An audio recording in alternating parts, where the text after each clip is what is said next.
No. The need to reduce electricity prices so Australian manufacturers can be competitive. The federal government will be remembered for its monumental failure to provide reliable, continuous and internationally competitive electricity and gas prices. There is no mood for forgiveness in the electorate. The next election will be a bloodbath. The small number of Liberal and National candidates who win a seat will be huddled together on the opposition benches. It's the only way they will keep warm. Queensland, more than any other state, is dependent on electricity because it is uncommon for gas to be used for heating or cooking. Consequently, Queensland households and business feels the pain of high electricity prices more than any other parts of Australia. Malcolm Turnbull claims his electricity plan will cut household bills by between $100 and $155 a year or $2 a week. This is a joke, when households are paying $2,000 a year and more for electricity. Australia needs electricity prices which are comparable to those available to manufacturers overseas. We regularly pay more than $100 per megawatt for electricity that is twice or 3 times the international competitive electricity price. Electricity which costs more than $45 a megawatt, including transmission and distribution, makes Australian manufacturing uncompetitive. Australian coal-fired power stations can produce electricity in the range of $8 to $32 a megawatt, making it possible to provide electricity at globally competitive prices, but these old faithful power stations are being phased out. And they are not being replaced because of the belief that carbon emissions are causing climate change. Some scientists say climate change is caused by burning fossil fuels, and others say we are experiencing a natural warming cycle. But before the science is clear, we must decide whether to destroy our manufacturing and agricultural industries.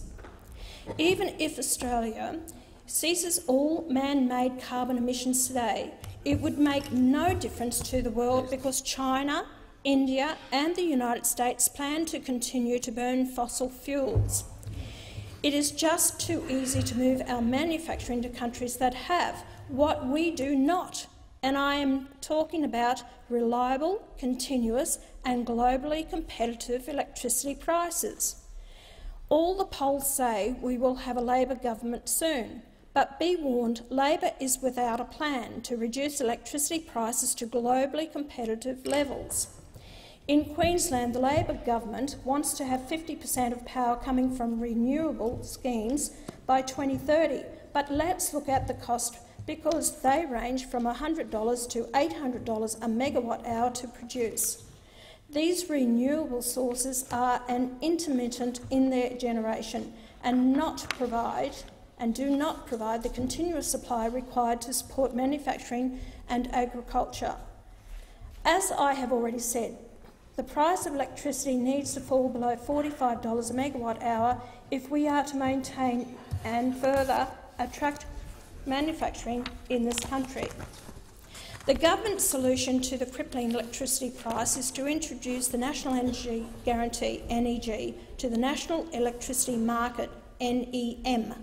The NEG simply obliges retailers to guarantee supply and emissions, but there is no price promise. 20 years ago, the national energy market did not exist, and individual states had their own generators, transmission lines and means of distribution. Under this arrangement, real electricity prices fell continuously between 1955 and 1984. During this period, manufacturing thrived in Australia and we attracted energy-intensive industries including steel, aluminium and fertilisers. Today, these same energy-intensive industries are leaving us and taking with them thousands of jobs. This government would like to tell you that our labour costs are too high, that our future is in service industries and we need to work smarter. But I'm here to tell you that it won't matter how smart we work if we cannot deliver to business and households globally competitive gas and electricity prices. The manufacture of aluminium in Australia is in the canary down the coal mine because one electricity price caused this industry to move offshore when the balance of our manufacturing will be in danger of doing the same. I am a Queensland senator, and there is no way I am going to look the other way while manufacturing jobs are lost in Queensland. The PAULINE aluminium smelter, located south of Gladstone, was built in 1981 following the negotiation of a long-term electricity contract to provide electricity every minute of every hour for 30 years. Later, the PAULINE smelter owners bought their electricity supplier, the Gladstone Power Station, but in 2016 the smelter could not acquire additional electricity, so they cut production and announced job losses.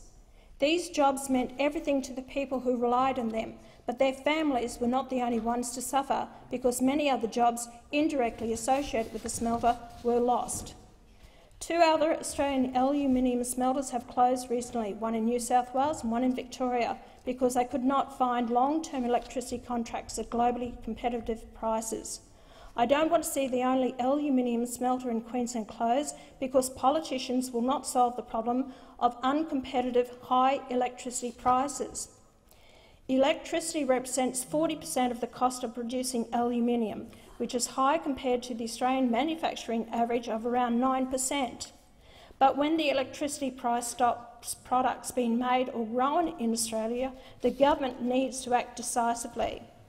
Agricultural businesses also urge huge amounts of electricity to irrigate and keep produce cool. Farmers have repeatedly shared their concerns about electricity prices with the Australian Labor Party, but they have been ignored. There is no point in the government bragging about free trade agreements that open up markets if electricity prices mean Australian products and produce are too expensive to be sold in these newly opened markets. Rapidly escalating energy prices like the ones we have seen in the past year are a death sentence for manufacturers in Queensland. The economic argument that high prices breed efficiency is rubbish if you go out of business before you can develop those efficiencies. We don't have much time to save manufacturing in Queensland or anywhere else in Australia. One Nation is a small party with limited influence, but in Queensland One Nation has a plan to cut electricity prices and keep them that way.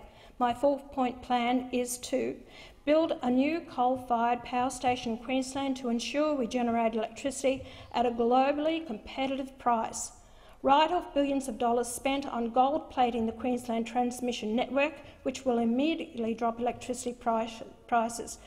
Negotiate the removal of the GST from electricity bill and end excessive margins made by energy retailers. It is a disgrace that each year 22,000 Queensland households have their electricity disconnected for failure to pay. That is a shocking 430 households a week. These electricity bills should never have been so high in the first place.